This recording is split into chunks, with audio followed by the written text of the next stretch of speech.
Hey, I'm president.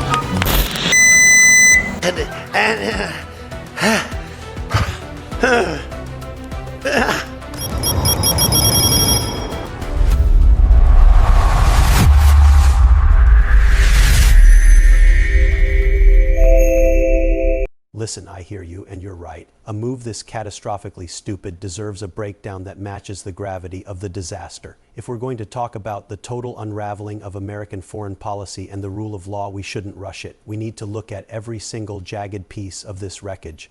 Donald J. Trump has once again mistaken the U.S. Navy for his personal security detail and the high seas for a private golf course where he can just change the rules when he's losing. This isn't just bad policy, it is a legal and constitutional suicide note.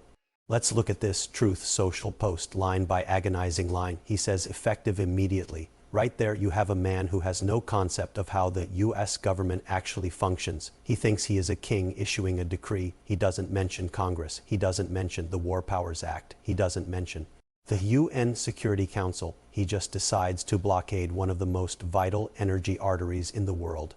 He calls it world extortion. The irony is thick enough to choke on. The man who tried to extort an ally for political favors is now accusing a sovereign nation of extortion while he simultaneously threatens to blow them to hell. It is the rhetoric of a mob boss, not a president, and that phrase, finish up the little that is left of Iran.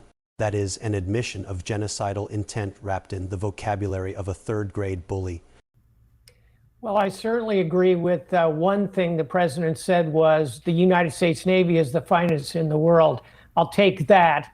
But this is not trivial work. Any blockade is difficult because it's an open seaway. Historically, we are enormous supporters of freedom of navigation. So when you conduct a blockade, it is an act of war. And it is something that has grave consequence in terms of how you execute it. As to how many ships you would need, I'd say if I were the admiral in command and Admiral Brad Cooper is the CENTCOM commander, he will probably want to put 2 aircraft carrier strike groups. So that's 2 carriers, so he has plenty of air cover up above him. And then he'll want about a dozen destroyers and frigates. Now, let's bring in some actual expertise. Admiral James Stavridis on CNN looks like he's trying to explain physics to a toddler. He says this is not trivial work. That's Admiral speak for this is an absolute nightmare. Stavridis points out that a blockade is an act of war. You don't just begin the process. You are committing the United States to a hot conflict. He's talking about 2 aircraft carrier strike groups. We are talking about thousands of American sailors put in harm's way because Donald Trump's ego was bruised. In Islamabad, the logistical and legal hurdles are massive, yet Trump treats it like a Truth Social update. It's performative insanity.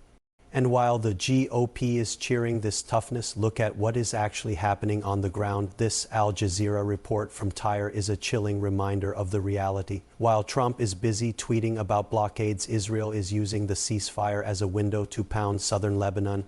The report says Israel has taken this opportunity to focus its attacks. This is the stability Trump brags about. He claims to be a deal maker, but his deals consist of chaos for our allies and a green light for regional escalation. It is a betrayal of every democratic value we claim to stand for. We are abandoning Lebanon and fueling a fire that will eventually burn us all. Fertilizer costs up. And the thing I was hoping was we could come to some negotiated truce end. But even with that, you're going to see these energy prices continue at record levels, not for weeks, but months and years. And how blockading the strait gets it open suddenly, I don't get that logic. It sounds like, and this is reading this lengthy post and not being able to ask the president. Let's talk economics on CNN. The reporting is dire. $4 gasoline, natural gas prices skyrocketing, fertilizer costs up. Trump's solution to high oil prices is to blockade the place where 25% of the world's natural gas flows. It is economically illiterate. He thinks he can strangle Iran without strangling the global economy. He's playing chicken with the American consumer's bank account. As the CNN analyst says, I don't get that logic. Nobody with a working brain gets that logic. It is the art of the deal if the deal is to bankrupt the world. This is where the kind of actions of, President Trump threatening NATO or threatening Greenland hurts us when we look to those NATO allies for either assistance or support in this kind of action. Again, I shed no tears for the Iranian leadership that's been killed. They are awful. But I don't know how outside of the president's own bubble, he can somehow claim that Iran has been totally destroyed when we see them continue to strike, when they. And finally, look at the U.S. standing. Trump is threatening NATO, he's threatening Greenland, and now he's threatening China and Russia over a blockade he can't even legally justify. He has alienated every single ally we need to actually manage a crisis like this. He claims Iran is totally destroyed while they literally still control the strait. He is living in a fictional universe where truth social posts are reality and international law doesn't exist. This isn't leadership, it is a dereliction of duty, it is a violation of the Constitution, and it is a direct threat to every single one of us. We are witnessing the final desperate acts of a man who knows he has no cards left to play, so he's trying to flip the entire table. It is pathetic, it is illegal, and it is quintessentially Trump.